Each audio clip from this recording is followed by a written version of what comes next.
guys, welcome back. So once you have your pattern all taped together, we're going to be cutting out the pattern pieces in the size you've chosen. So if you go to the skirt instructions PDF, on the third page are the measurements to follow. They should be pretty accurate with what you normally wear, or if you're making this for someone else or a form, what they normally wear. So take your measurements or go off of the size you wear. I'm going to be making a size 8 because typically in the sewing lab, 8 is the standard form size or dress form size. So that's a good size to pick if you're not making it for yourself, but you want to use this for your portfolio. So like I said, once you look at the measurements and pick your size, I do recommend keeping track of the key, and you want to select and make sure you're aware of, sorry, I'm trying to do this with one hand, what the line looks like that you're going to follow. So we are using this pattern, makes skirts from size 0 to 26. So you'll notice some of the lines get used multiple times. If you're making a 0, the same solid line is used for a 20. So it's not hard to do, but just make sure you're definitely selecting the right size. So what I recommend doing before cutting out your pattern, because if you look at this, it can be a little confusing, especially if you've never cut a pattern before, is to take a highlighter or marker and just outline whatever size you're making.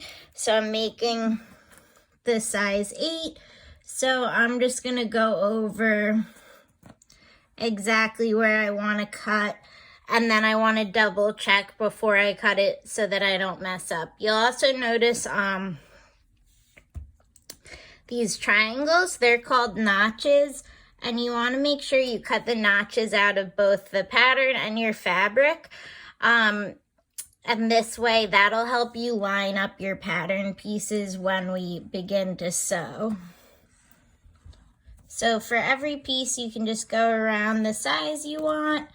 If you're making a 0 or a 26, you can probably skip this because you're just going to go with the smallest or largest sizing. Some of the areas like this get a little complicated, so just pay extra attention.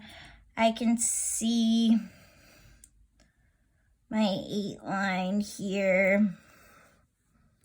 I'm just going to follow that through until my next notch, which I want to make sure to cut out, and then up. If there's any areas that get really dark and you can't tell the difference, don't stress because it probably doesn't matter too much. So I would just outline this whole piece and then cut it out, and that'll be my first pattern piece A. The other thing you'll notice is the darts. You want to make sure that you mark the correct dart. These look confusing at the top, but it really isn't bad since they're labeling from the bottom. So I'll just follow from the 8 up to make sure I get the correct dart. And you should see that come to a point wherever your dart is. All right, anything else?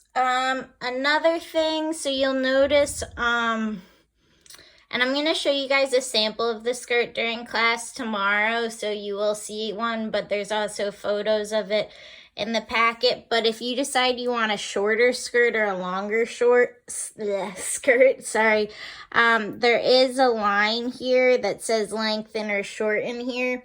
You would just cut along that line and bring the bottom piece up, or add in extra paper there to bring it down if you do want to change the length of your skirt. If that's something you're interested in and still confused, I can help you with that in office hours. But otherwise, it's pretty straightforward. Just make sure that you outline the right lines, and then And then if you want to change the pattern at all, let me know and I can help you with that.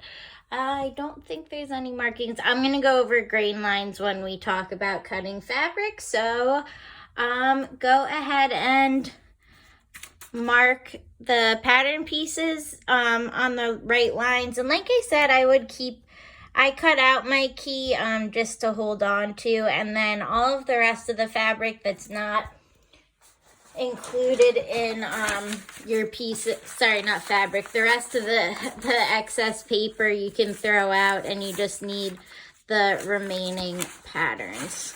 All right, thanks guys.